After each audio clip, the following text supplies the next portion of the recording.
интернеттен. Жалпы сондай бұл парламентті салу үшін бұл жердегі тарихи ғимараттарды бұзған дейді.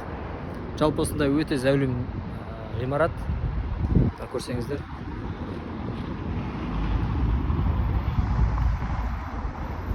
Мына жақта міне осындай кең автобуспен жаңа туристер келді. Осындай дәл осы площадьта қарсылық басталады. То есть Чаушеску шығады халықтың алдына, сөйтіп сөз сөйлемекші болады, сол кезде халық көтеріліп кетеді. Қарсы шығып, сол кезде бұл қашады вертолетпен.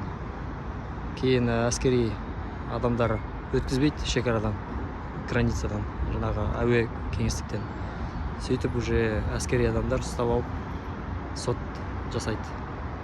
Сөйтіп ату жазасына кеседі.